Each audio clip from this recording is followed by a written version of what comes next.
Hi. Hola. Hi, hier ist Mr. Döse. This is Michael Bradley. Hey, I'm Memphis. Hey. Hola. Hello. I'm here with soccer.com. Soccer.com. Soccer.com. And I'm talking with my friends soccer.com. See you soon.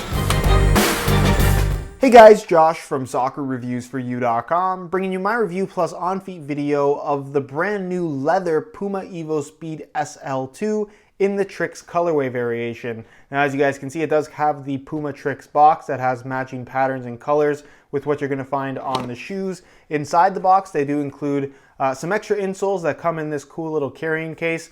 Open it up, and on the inside, you'll find two separate sleeves with the extra set of comfort insoles to go along with the lightweight ones already inside the shoes. As far as the comfort insoles go, they're pretty straightforward. Mesh liner on top, perforations throughout. It's just made from a single layer of this black foam. Nothing too fancy, but if you do want a more significantly cushioned insole, this will provide that for you. And then of course, you get the shoes themselves. So we'll get these guys out of the box really quickly, and we'll take a closer look at what is a shoe that I think a lot of people are going to be pretty excited about. I'm very curious to try these out, because if you guys saw my video on the standard SL model, the synthetic upper variation, which is extremely light but pretty controversial in the fact that it won't be very durable, this is a shoe that Puma is claiming in the tech specs is going to be a significantly more durable product than their synthetic SL upper variation. With that being said, is this a pair of shoes that you should buy with the expectation that they are going to be very durable and last a long time? I would argue no, this is not going to be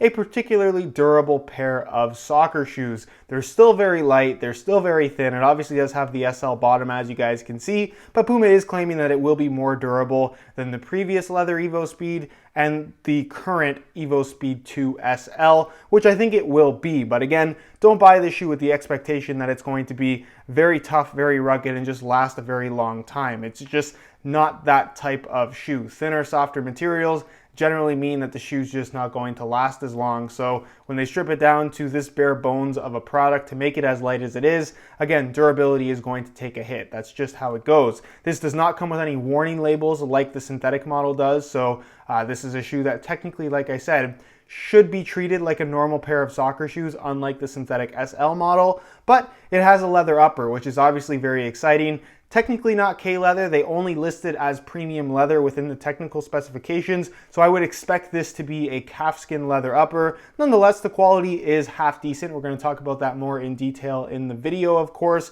Take a look at the weight, the way these things fit and feel on feet, and just general performance tech specs that you should know if you're planning on picking these up. So if you want to learn more, stick around and watch the entire video. If you're interested in a pair for yourself, be sure to check out the review page on my website. That'll be the very first link down below in the description of this video. On that page, you'll find Buy It Now links with exclusive SR4U coupon codes, where you'll be able to pick these up below their normal $240 retail price. So if you're interested in a pair, again, first link down below, go ahead and check it out. And with that being said, let's get right into the review. As far as weight is concerned, I thought we'd compare the weight of the previous evoSPEED SL in leather to the new evoSPEED 2 SL in leather to see if there's any significant weight difference between the two given the design changes. So I'm going to weigh both shoes for you today in real time using this scale. Keep in mind these are both the exact same size 9.5 US, so this is a very fair comparison. We'll start off with the original, throw it on the scale, and you can see that they weigh in at 5.2 ounces, which is extremely lightweight,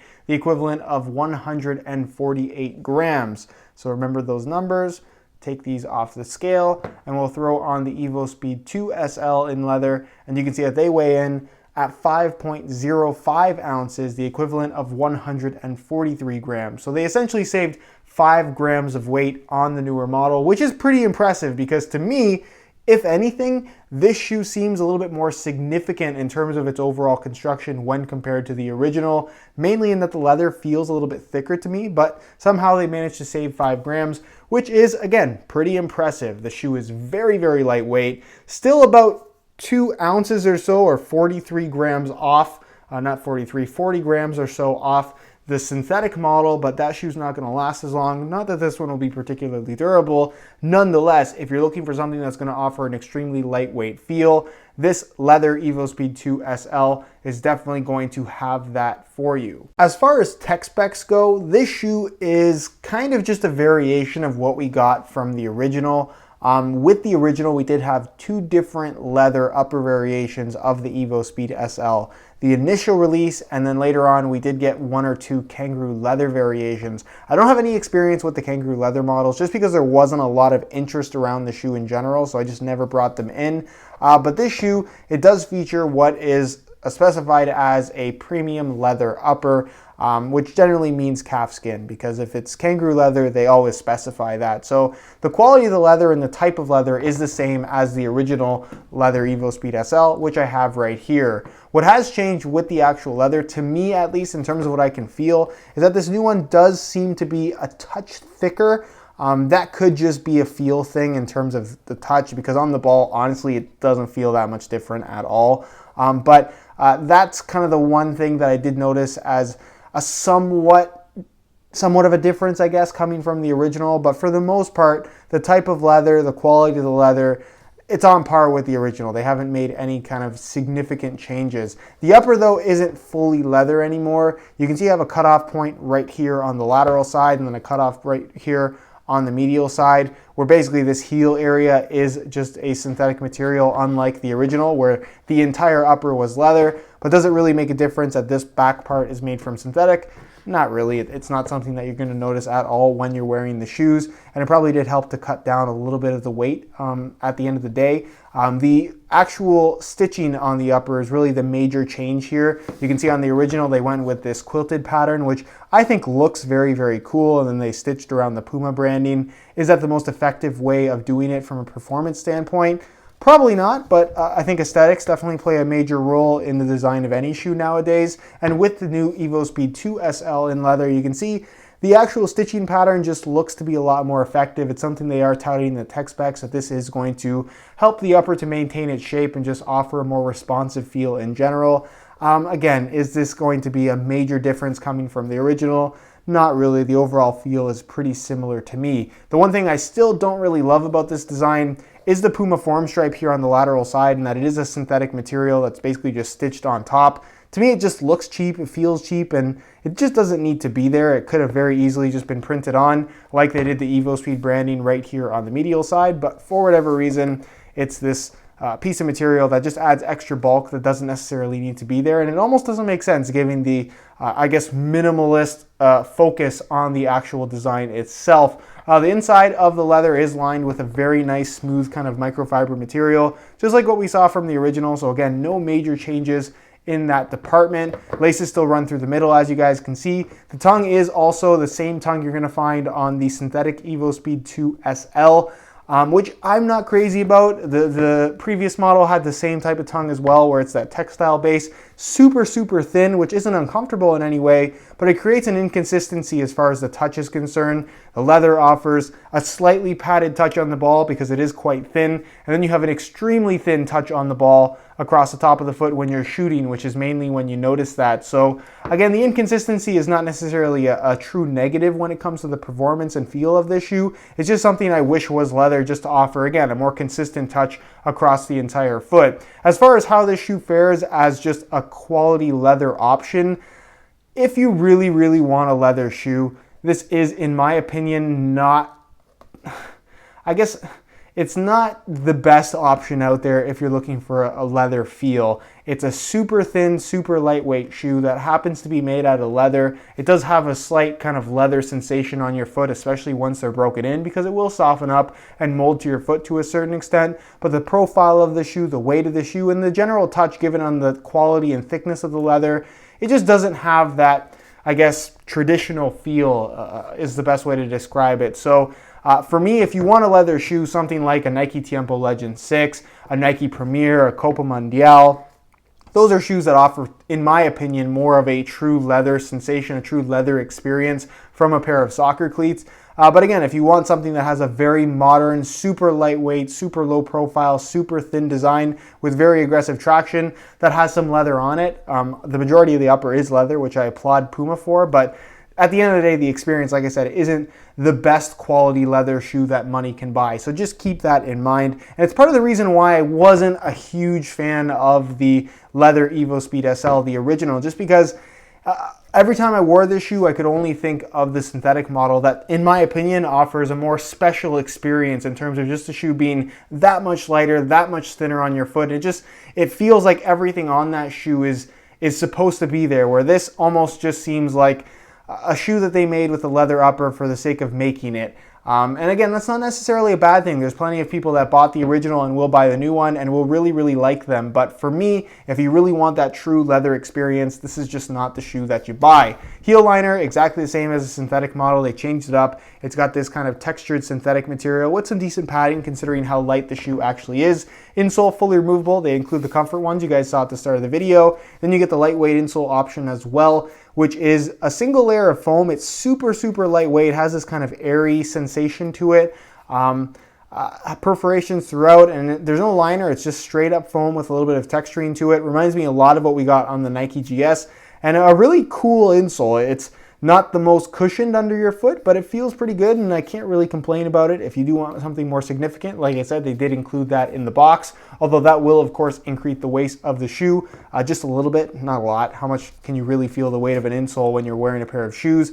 And then, of course, you have the outsole, which does have the external heel counter, which basically makes up all the structure you're going to find at the back of the shoe. And then, of course, the sole plate, which is a Pebax material, super, super thin. Does it feel as flexible as what you're going to find on the synthetic model? No, and that's because the upper just has more structure to it. So it's equally as thin. It's the exact same construction. It just doesn't feel as flexible because of the upper not being as thin. But nonetheless, it's a very, very flexible sole plate. Really not much break-in time required. It has the speed track system running through the middle, which basically stiffens the middle part and the heel area of the shoe, which is good considering how thin the forefoot area is, which can lead to some stud pressure issues if you use these on a harder surface. This is really one of those stud pattern sole plates and just shoes in general that's really made for more premium fields, obviously of natural grass. Not made for use on artificial grass at all. I would strongly not recommend using these on artificial grass.